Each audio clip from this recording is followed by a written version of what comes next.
Without objection, both of those will be admitted, and I now recognize Senator Rounds. Thank you, Mr. Chairman. First of all, good morning.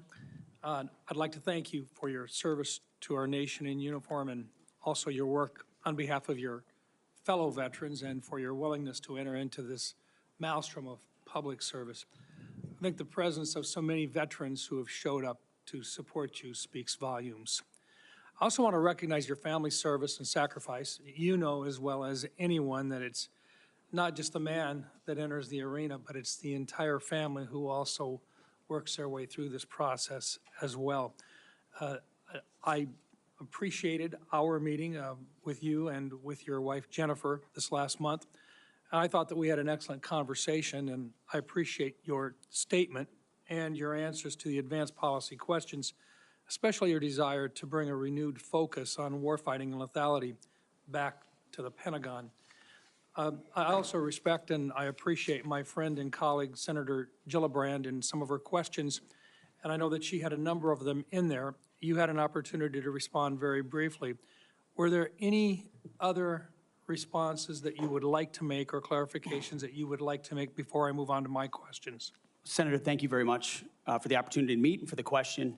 I would also acknowledge you were mentioning female engagement teams, which have shown a great deal of success on the battlefield.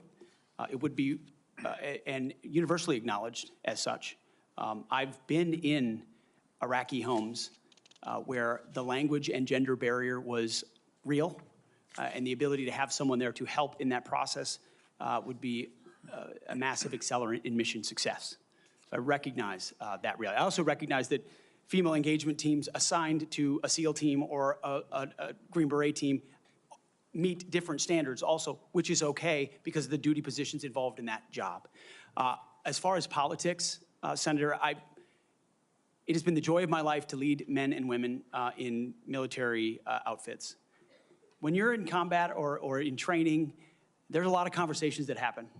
And you start to realize that a lot of people you're serving with share your political ideas or they don't. You find out there's Republicans, there's Democrats, there's Libertarians, there's Independents, there's Vegetarians, everything in between. None of that matters. It never mattered in how I led men and women, how I interacted with them, what missions we undertook. Politics has nothing to do with the battlefield, which is why President Trump has asked me to say, let's make sure all of that comes out.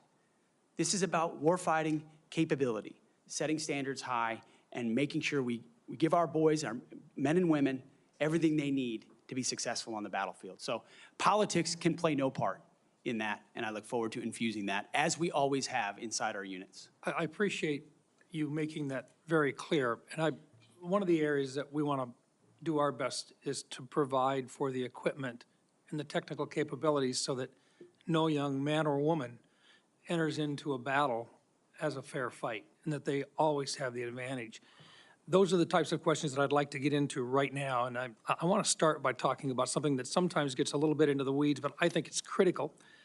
Mr. Hegseth, from what I've heard from 24 senior DOD officials in hearings over the last 2 years, including the Secretary of Defense, every service chief, and 8 combatant commanders, is that sharing the portion of the spectrum, and this is in the weeds, I know, but I'm going to ask it to get it on the record, the 3.1 to 3.5 gigahertz band would have extremely serious consequences and very costly consequences on our warfighting capabilities.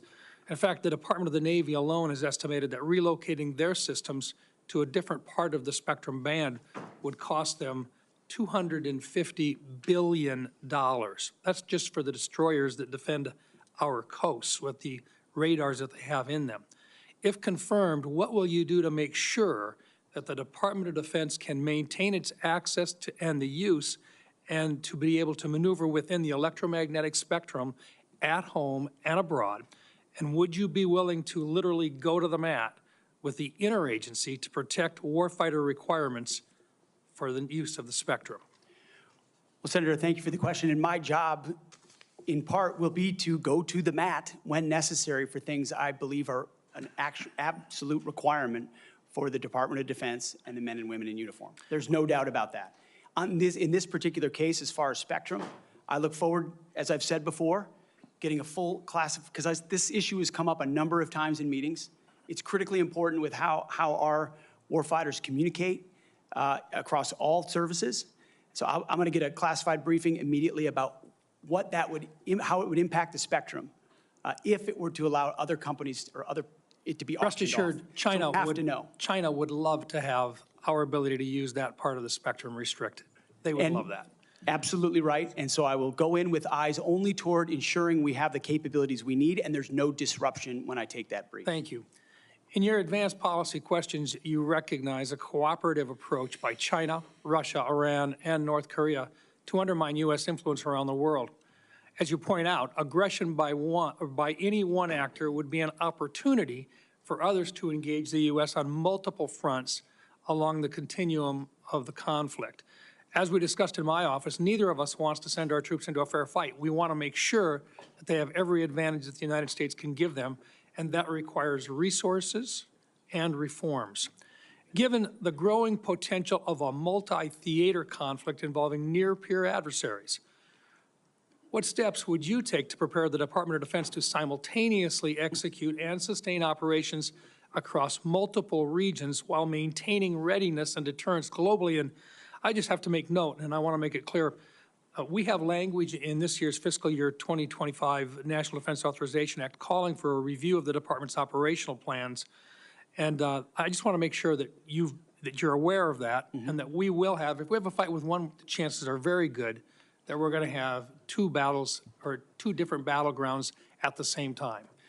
Senator, which is why I believe our country's incredibly fortunate to have a new commander-in-chief in Donald Trump, who through the strategic approach he has taken with allies and against foes has prevented wars and is determined to do the same. That's our chief job, is deter and prevent wars. My job, should I be confirmed at the Secretary of Defense, is to ensure we have the right prioritization of assets and strategy, and then the tools in the toolbox necessary, the pointiest possible spear for President Trump to wield if necessary as the last resort.